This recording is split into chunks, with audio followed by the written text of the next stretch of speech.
Rock the beat.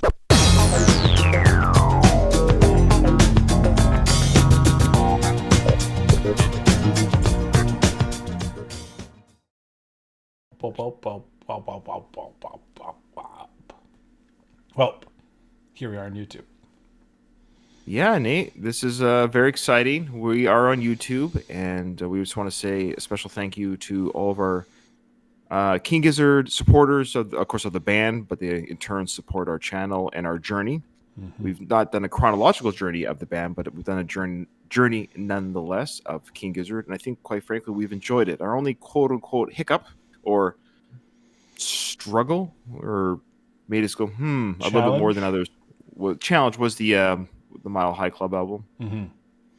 Yeah, I'm glad we got to experience different. it, but it was different. I mean, it was a jazz album, a jazz infusion or whatever. I mean, it just wasn't. But even jazz can be a little bit more upbeat than that album was. That was kind of the disappointing part.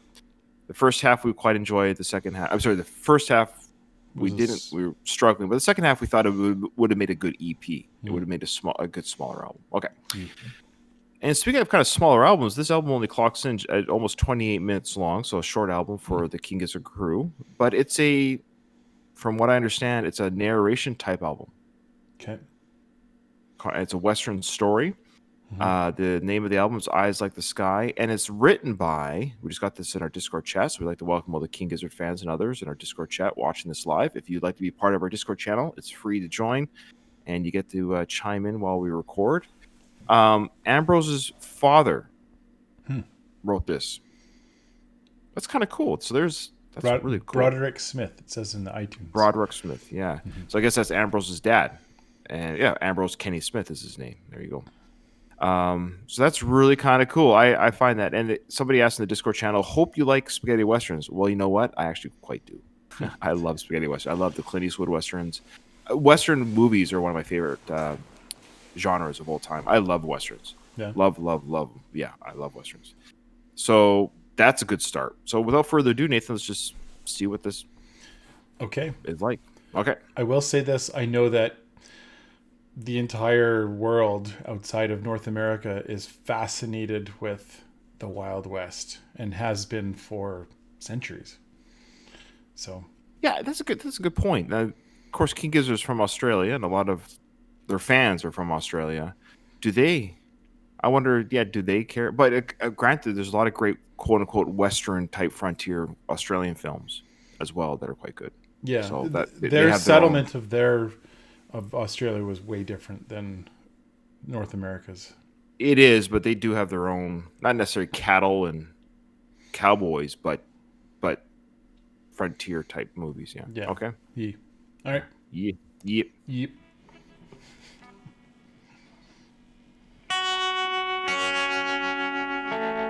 Second album, by the way. Second album. The bad white man call him the devil. The Yavapai call him Eyes Like the Sky.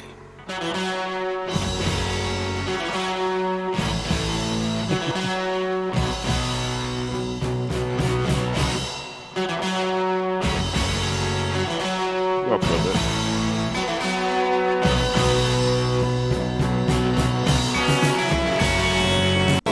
Oh, crap. I'm sorry.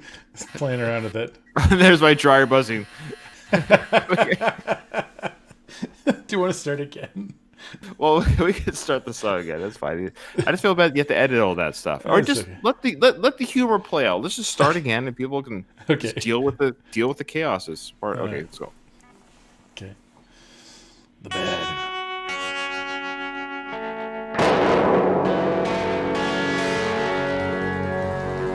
Bad white man call him the devil.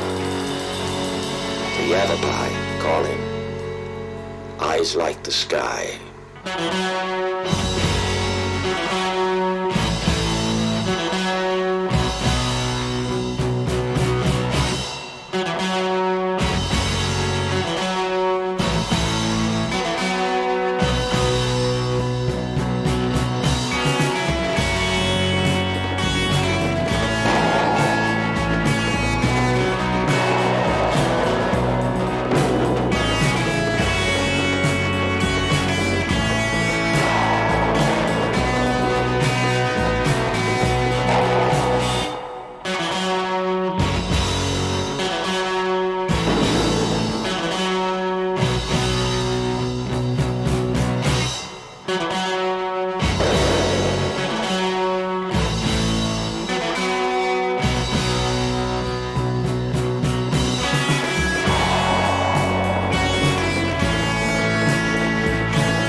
story takes place in the hinterlands of the newly formed United States and Territories in the years before and after the great conflagration called the Civil War.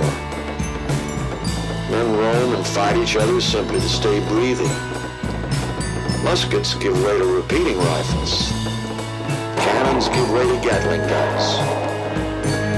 War nurtures weapons. Weapons clear the land.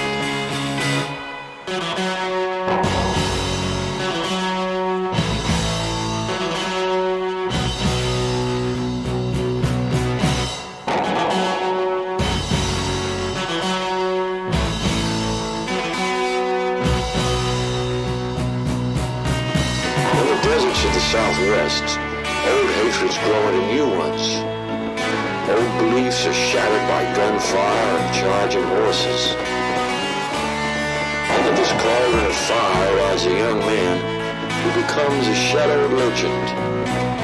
His name even takes on the mantle of the bogeyman in some homes.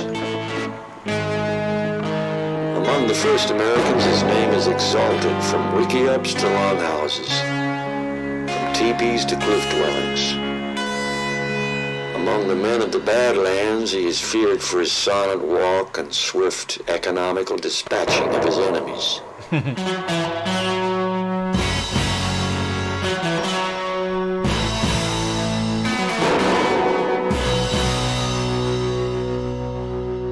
There's Stu's in the credits for writing that one too. Can't hear you. The music. I think he's the musical. I think Broderick, the father of Ambrose, he's at least he's credited here as the story writing and the narration recording, and then King Gizzard, Lizard, Wizard, as all the band members are music writing, arrangement, recording, mixing. Though I think Stu is kind of the head honcho for that. Great beginning. Definitely the spaghetti western sound. Yeah. And that chord progression, when it goes do do do do, it sounds like AC/DC is sounding. I know they're from Australia, and it sounds cliche to say that, but there's some of that chord progression, that strumming. Definitely a classic rock sound to that part. I see. Yeah. I was just thinking. I wonder if Broderick Smith, if he's like putting on an accent, an American accent, to say that. You know what I mean? Because to make it sound a little bit more, yeah, to be more authentic. Yeah, that's cool. I loved it. Yeah, it's a good start. Yeah, great. Here we go. Year of Our Lord.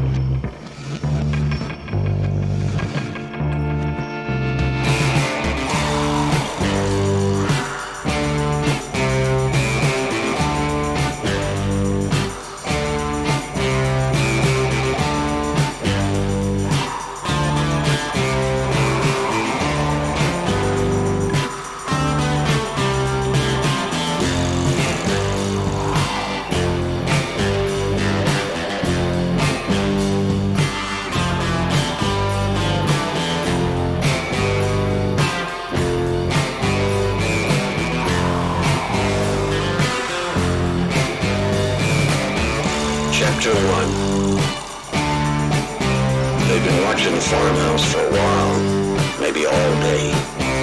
There were two of them, both young and fit and desert-hardened. They were lords of where they lived, and they had no foreign teaching from white men or Mexicans. Except for one thing. They hated the Mexicans more than the white men because of their cruelty. And they'd learned cruelty from the Mexicans very well in return.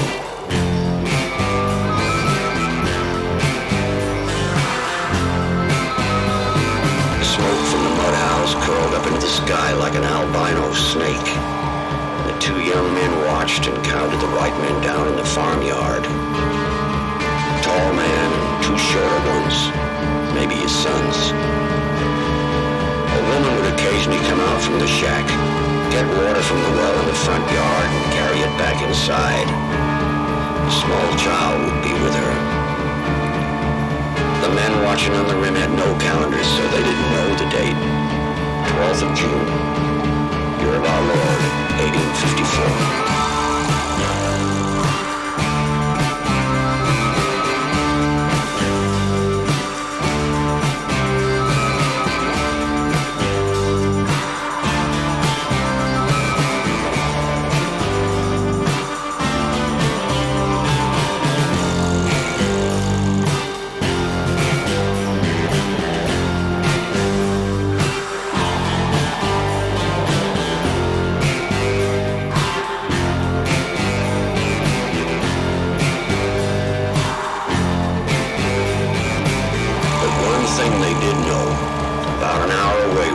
their party. 8 men, all armed, running smoothly and trackless over the rocks. One of the watchers moved away to tell the main party of what they had seen. The raid was about to start. Mm-hmm. You're muted. I'm a little bit slow, as you can see. I keep talking when I'm, and I actually said I was a little bit slow before I said it. Anyways, are these 8 men all armed, running smoothly, trackless over the rocks? Are these white guys? Are these white men? I'm pretty sure. Hang on a second. They hated the Mexicans more than. Oh, wait a second. Yeah, I'm a little confused. Watching the farmhouse. They were lords when they lived, and they no farm teachings from white men. No, I don't think so. I think these are. Are they indigenous. Native Americans? Yeah. I don't know. We're gotta be careful what we say, how we say it. I think you can say Native Americans. Preferred term is indigenous. No, not in the U.S. Oh. In Canada, yes, or Aboriginal. In Canada, not Aboriginal. They don't prefer Aboriginal. Really, I took a military Aboriginal awareness class. Okay, well, I work with a lot of indigenous people. Oh my goodness, I can't. I hate being white sometimes. Just kidding, I love it. No, I'm just joking. Okay, yeah, like I never know what to say. But it's just funny. I thought Aboriginal was weird too, but the military has a class. And you think it's a government institution, and it's called Aboriginal Awareness Course. I mean, it's not wrong to say Aboriginal. It's just. What are they like better than that? Well, yeah. Because I know it doesn't cover all the tribes. I'll give you some of the history of it. So the change to First Nations was a change that happened, I want to say about 10 years ago-ish, a little bit before that. And then people were going like, well, what about the Métis and the Inuit? And so it was like, okay, First Nations, Métis and Inuit. But then everyone was just saying FNMI all the time. And that just became kind of this grading term. And the preferred term now is just indigenous. You know, amongst indigenous people, they sometimes will interchange Indian, they'll interchange indigenous and First Nations. So generally, indigenous works kind of as a better term, overall. But that's for Canada. But I do know in the States we do have a fellow statesman, a United States individual. He says that Native Americans fine.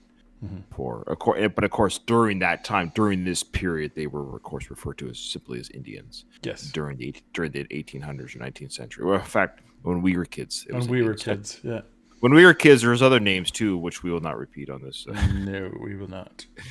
But okay, so that's fun. All that being said, we were just trying to figure out what nationality the 8 men are. I think they must be Native Americans then. I think that's what we're dealing. Okay. Oh, that would make sense if they're trackless over the rocks. They know that they know the territory. They're kind of like this is their. They know where to step and where not to step. That's right. Yeah. Okay. Cool. All right. Let's go. The raid.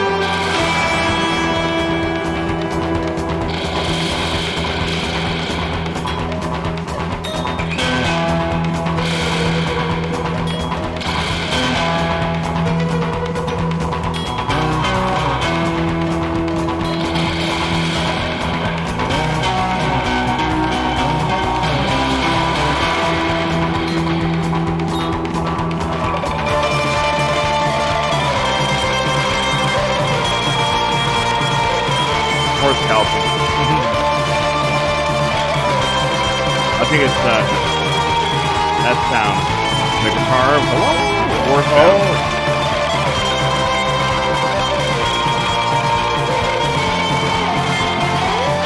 He might just be picking it fast. Start to tell. No, I think it's to imitate maybe the war cry. Oh yeah, gotcha. Yeah. They were not after money. They were not after alcohol. They were after guns and young children to raise as their own. War had made it necessary to take child captives. The rest would be slaughtered. And that is how Miguel O'Brien became a Yavapai Apache warrior. He was 5 years old.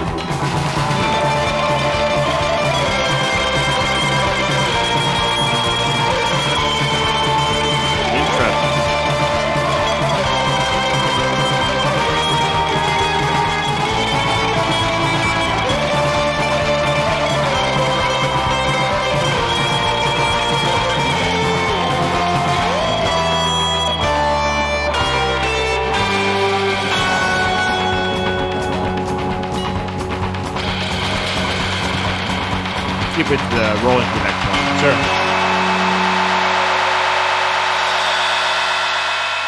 There's that King Gizzard sound. Yeah. Actually, we'll stop. I thought it was going to roll into the next one for some reason. That sounds like tin cans are banging.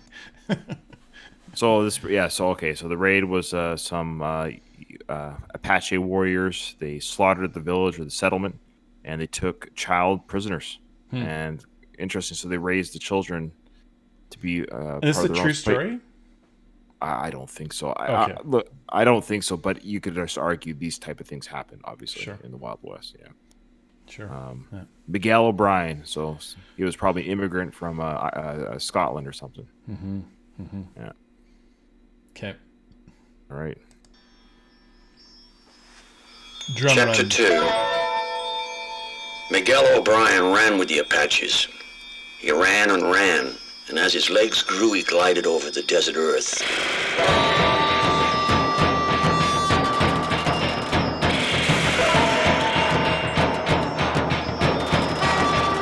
I'm picturing like a movie in my head right now. Yeah. Are you? Yeah. Oh, yeah. Like this 10-year-old boy kind of hopping over rocks, and cameras falling off. Yeah. I like that. Chasing after a deer or buffalo or something.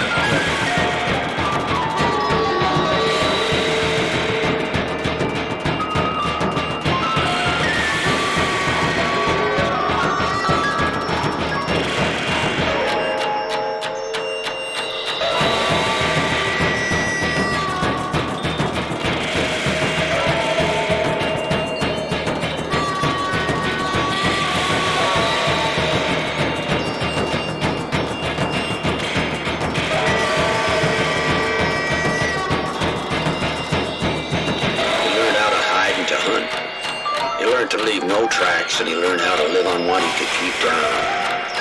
And his name was now Eyes Like the Sky.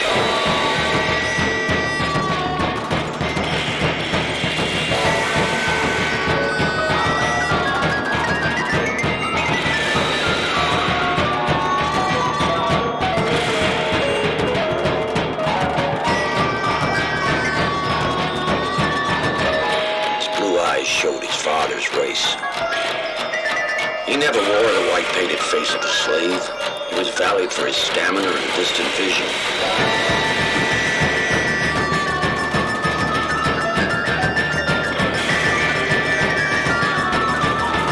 By the time he was 15, he had already killed Mexican troopers and feared no man.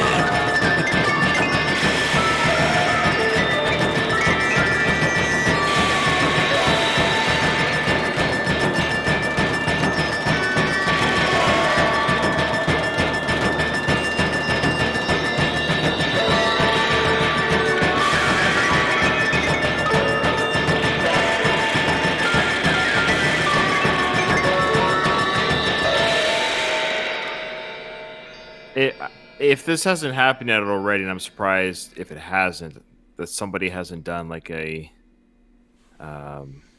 animation storyboard to this. Let alone they could easily make a movie out of this using this as the soundtrack. I mean, this scene. I mean, I consider myself a armchair director. If you can snap my fingers and say, Ryan, you can have any job in the world, and you'll whatever job you want, you'll have the knowledge on how to do that job right away, but it'll still be your imagination, but you'll have to be a director. Mm-hmm. I'd love to be a movie director. And I just see, I could see this part of this young lad running over the rocks, chasing after the hunt, and then it segues into the same montage of him being a 10 or 11-year-old boy, learning how to, taking his first kill of the buffalo or something. Yeah. And of course, when he's 15, he seemed to take the heart of his first Mexican kill or something like that. And he's like, that kind of imagery of this young warrior, being accepted to the clan. Yeah. I don't know if I've ever told you this. My wife is Métis, and her ancestry is in the Cree, First Nations, and there's a lot of history that goes back, and right now, just kind of side note, really not really. There's a lot of interest right now in Indigenous film and art, and there's a lot of money in it. I don't mean to say that in like a, hey, there's a lot of money in it, you should do it. Just in the sense, like, if people are watching this and you're Indigenous, there's a lot of opportunities right now to be heard that weren't there even 10 years ago when this was made. So nice. Yeah, this is almost 8 years old. This album is crazy. And again, this is their second album. What a weird. Again, color me surprised. King Gizzard is kind of a little bit odd, but to make this their second album, like. Again, but I go back to it. There is a real legitimate fascination right now in understanding Indigenous peoples around the world, and really kind of recognizing. But just the idea that it's not singing, or like it's an audiobook soundtrack album. That's all I mean. Like, it's just like it might confuse new audiences right away. Like, what are they doing? Yeah, I guess. That's all. When we were young, we didn't care about this stuff. Is what all I'm saying. Whereas younger audiences these days are a little more inclined to be like, "Ooh, this is a cool story. I like this." They want to listen. So, Roger that. Okay, let's do the next one. All right. Story continues. It is 1864 now, and the Americans' war has not come to the desert lands. They fight among themselves way off to the north. The Yavapai Apaches are still lords of all they survey. Then one morning the Americans did come, led by a man holding a leather book with a cross stamped in the leather.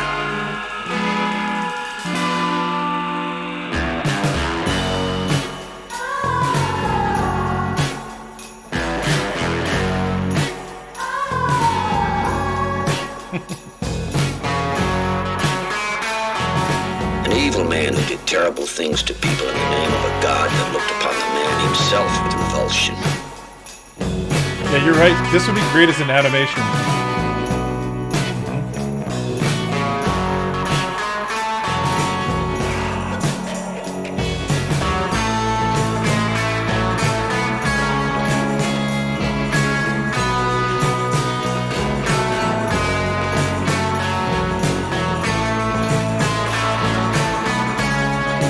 Miguel ran from his wiki up half asleep when they attacked.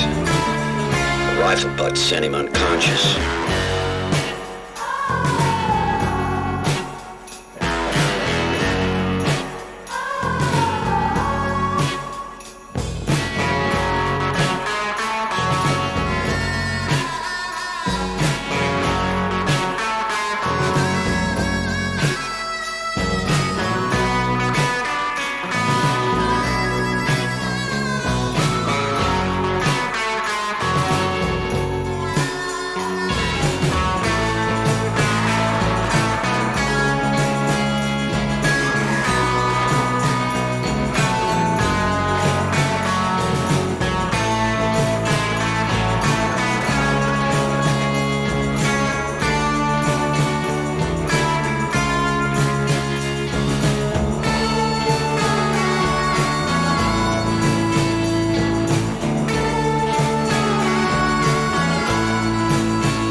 When he came to, he was trussed up, on his back on the ground, looking up at the Americans. He had not been killed because they had noticed his blue eyes and knew he was one of them. So, at the age of 16, Miguel was back among his father's people. But once more, a family he loved had been killed. This time, by Americans.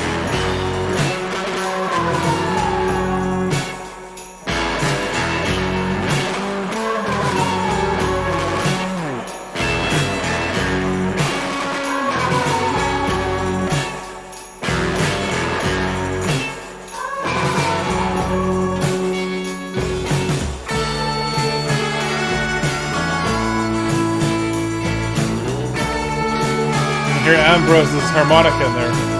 Oh, I love it. Just enjoying it. Western harmonica.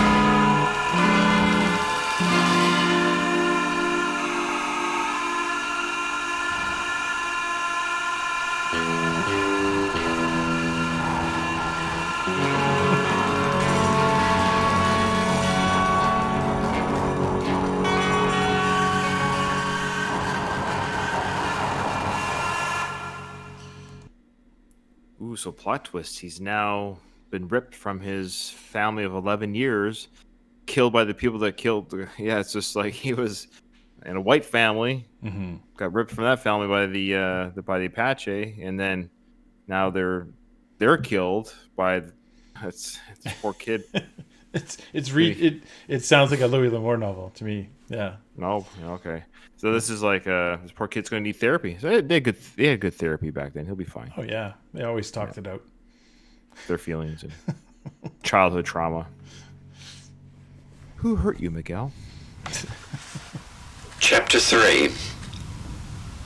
The Americans took the trussed-up boy to a place called Fort Whipple, a fly-blown group of tents surrounded by a stone and timber stockade. An American called Willis was the boss there, and he glared at the man of God as he entered with his captives. He noticed the boy when he was brought in with a few Yavapai girls, and he looked into the color of his eyes.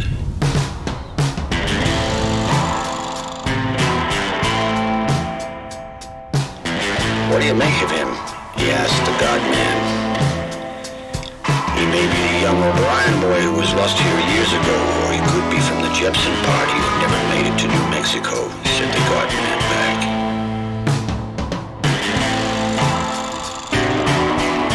They named the boy Jepson O'Brien, but the natives and the frontiersmen called him Blue, because of his eyes, but also because of the baleful, almost sad expression he carried on his face.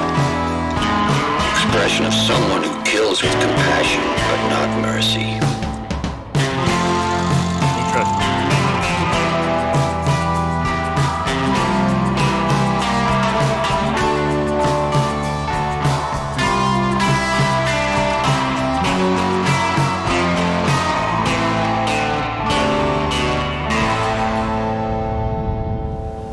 Although he was still a boy, the men mostly kept away from him.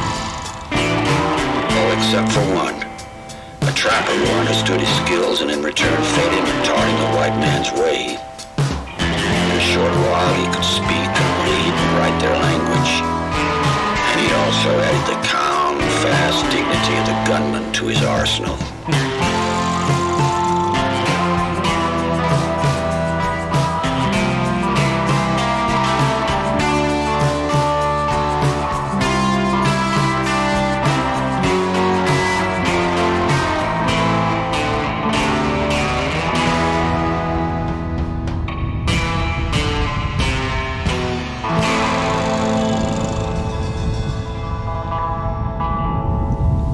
So fast that men treated him with care. But he was slow to anger, and when angry, swift and final in his reply. In the Arizona desert in the 1860s, he had every skill that you needed to survive. And he was just 17.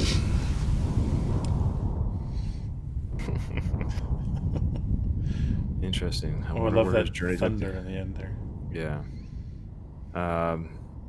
Well, I'm loving the story. The only criticism, this is not a criticism, but this is where the album might divide, well, anybody really, and myself included, is that, well, here's the thing. I watch a movie more than once. So to be fair, I do watch movies more than once. And I watch, but this is an album, so to speak, where it literally is like an audiobook. You can't put it on random. You can't listen to one track. Yeah.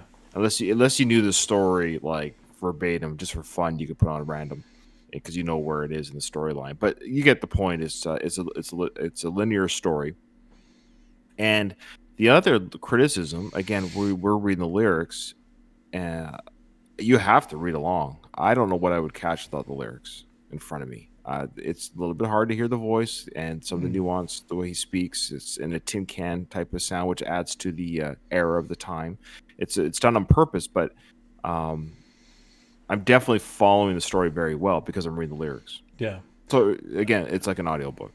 Yeah, I'd say that if you're an auditory learner, like you don't, like, reading isn't your thing, and you only learn and understand things through listening, then of course you're going to be better at just listening. But yeah, I don't know if I would be paying as much attention to it if I didn't have the lyrics here.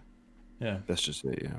But then you could argue that's all the more for repeat listening. You'll listen over and over again, and you start catching what you missed. But yeah, all right, cool. So I guess the concern is repeatability. The God-man's goat lust. Get lonely out there in the desert. Chapter 4.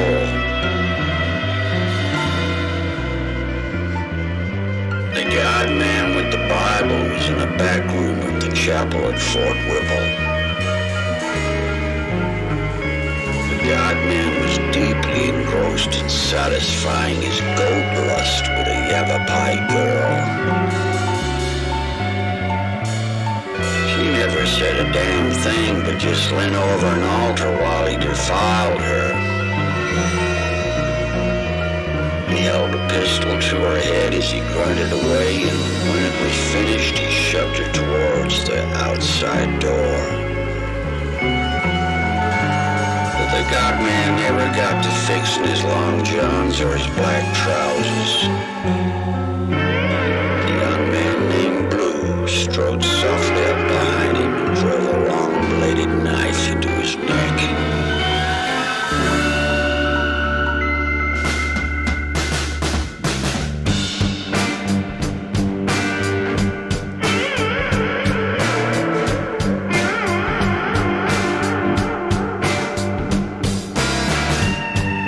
Blood spurted into the chalice on the altar, but not the blood of the Christ.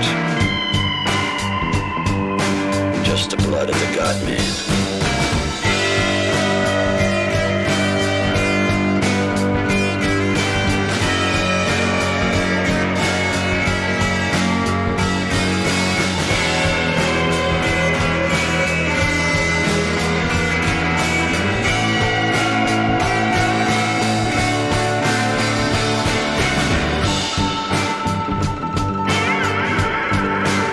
Where the coffee died in a bubble gurgle.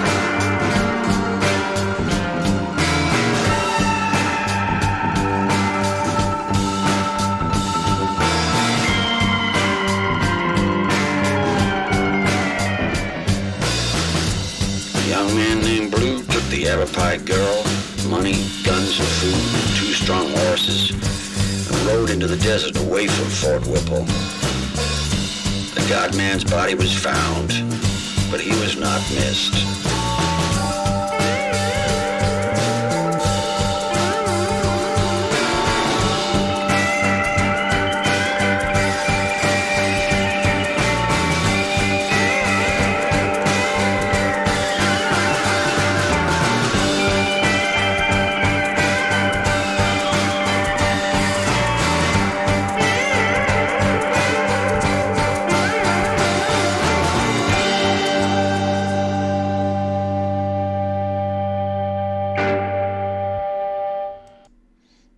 The plot thickens. Yes. He really shouldn't have killed that man. He was a God-fearing man. No, I'm sure. Yeah. That stuff never happened. That can't be true.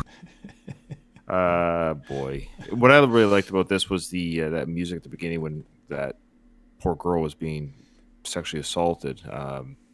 The creepy guitar sound, you're like uncomfortable. Like even though this is not even happening really anywhere right now, like if it's in her head, the vision in her head with that music playing, you kind of feel like, ugh, it felt gross. Like, ugh, such what he's doing is so absolutely disgusting. And then when he gets killed, you're like, yeah, he's probably yeah. Cut it out. The beat comes in, Yeah. kicks in when he kills him. Question for you, maybe you might know. I wonder what came first. Like The chicken. that's what I thought. Definitely the guy.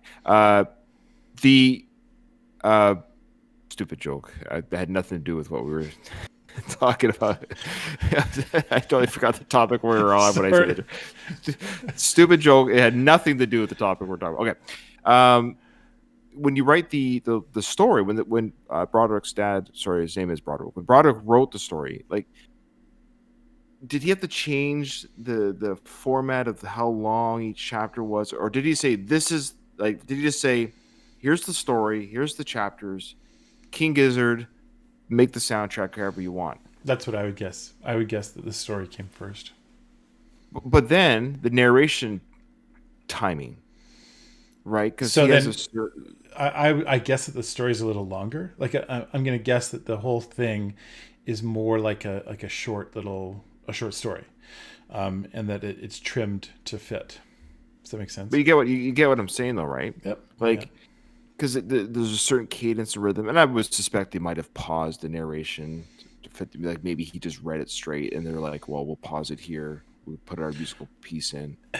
My guess, just listening to, because I was actually thinking that in this particular one, is that Yeah. they recorded him separately, and then it's almost like well, when should we add that line? Let's add it here. So they've cut up the narration to add it. Yeah, that's my guess. Okay, cool. All right. Yep. Yep, yep. The killing ground.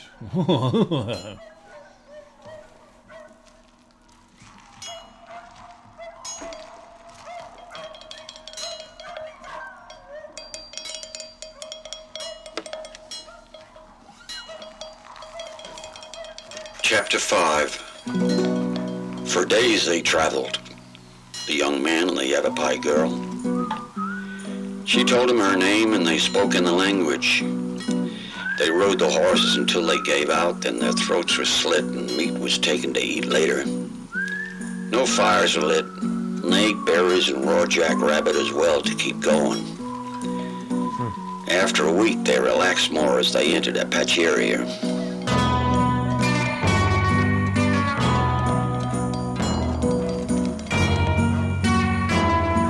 They saw dust way off like dust devils, but they knew it was horses. They could hear shots and no more. When all was quiet a day later, they moved silently towards the killing ground.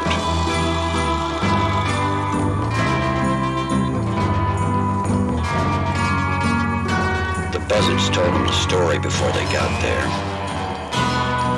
Dead white people, a lot of them, maybe a half dozen.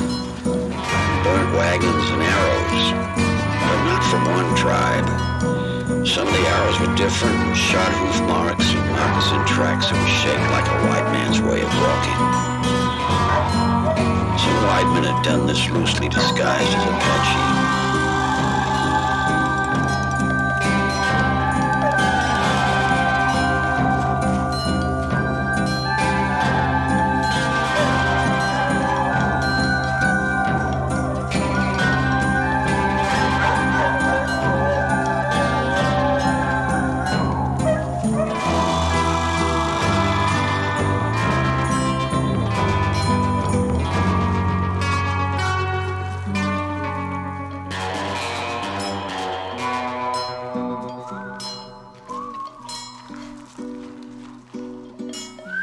They took what they could and use and walked on. The purple mountains and red ochre earth swallowed them up, and the young man smelled his own blood as they ran, and it was a good smell. The smell of being alive.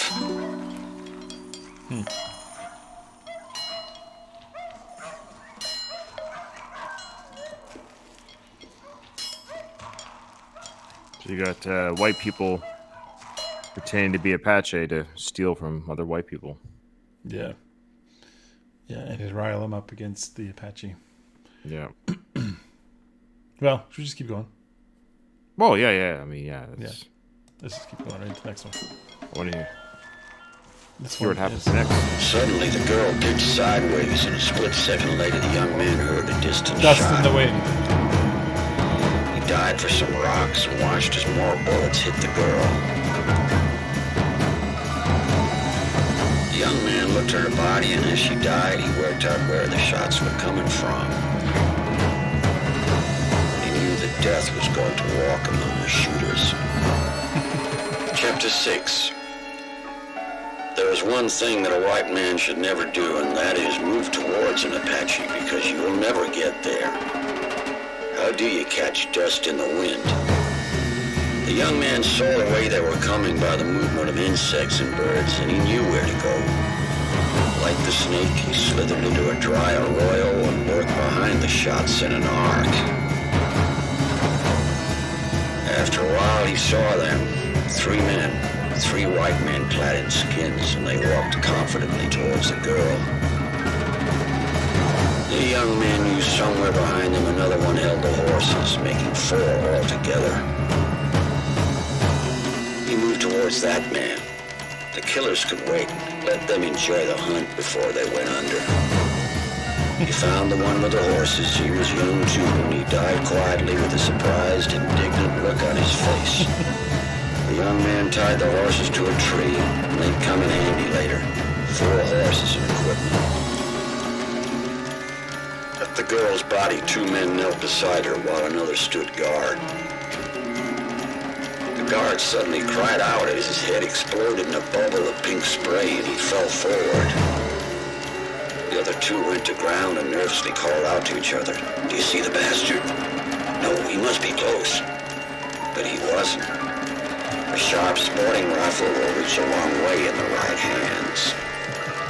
The young man took careful aim, and the smaller of the 2 men felt his right leg blasted away. The bigger, heavier man sank as far into the ground as he could make himself go. Still, he could not see where the young man was.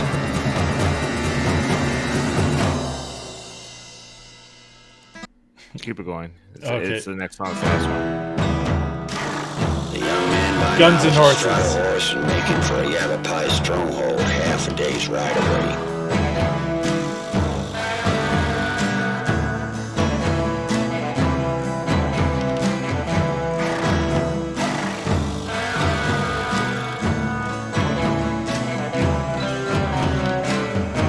He had more guns and horses than he needed, and he knew where 2 white men were sitting in the desert with no water and no horses. White men dressed as Yavapai Apaches.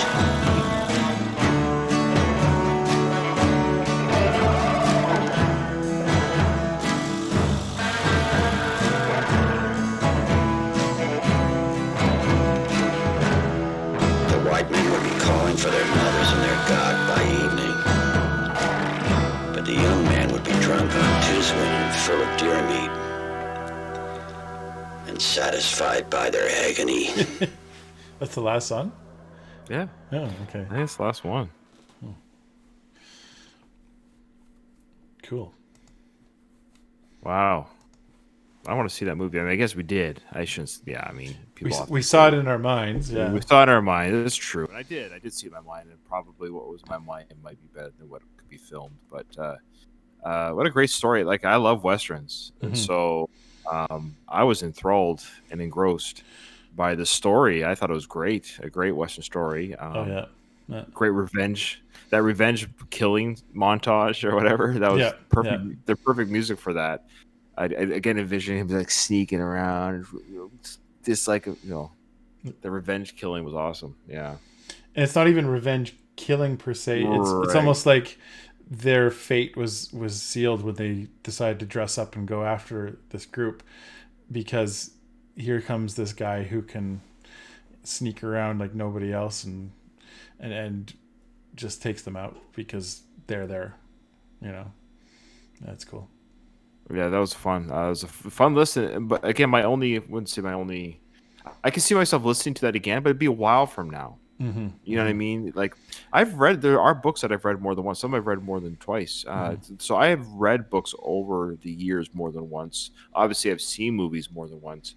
But anything that's a narrative storyline, it's different than obviously a musical, even a concept album you can listen to over and over again. But a spoken word one, it's a little bit more. You got to invest. Like, I'm going to invest the next half an hour just to listen to this story. Well, what it's really done best is what we're doing right now. Like, if you know it, you'd like share it with somebody else. Like what our like what our patrons are doing for us, really. Right. Yeah. I agree. I think it's just like, you ever show a movie or a show to somebody, it's like, hey, you got to check this out. That's what we're doing here. Yeah. Well, that was great. That was a lot of fun. Again, thank you. Oh, this is a patron request from Jake. I don't think we said that at the beginning. Oh, this is from Jake. Oh, yeah. Nice. Through a PayPal. So people ask us, can you do PayPal? Yes. Just go to Patreon to look at the pricing tiers, what have you. But you can also pay through PayPal. It's whatever you guys prefer. Mm-hmm. Patreon, it's kind of tricky because every month you get like billed again the first of the month if you don't cancel. Whereas PayPal is just a one-time payment whenever type thing for that request. So it is actually a little bit easier to do PayPal. So. Yeah. All right. That's well, great. There it is. Yeah. Thanks, Jake. Appreciated Thanks, that. Jake. That was And thanks to everyone fun. in our thanks to everyone in our Discord channel who hung out and watched us watch it. Discord's great. I think it's a great community of people, especially when it's a band that you enjoy. So you get to watch it live. Yeah. Yeah. Very cool. All right. All right. Well, to the next one. See you in the next one.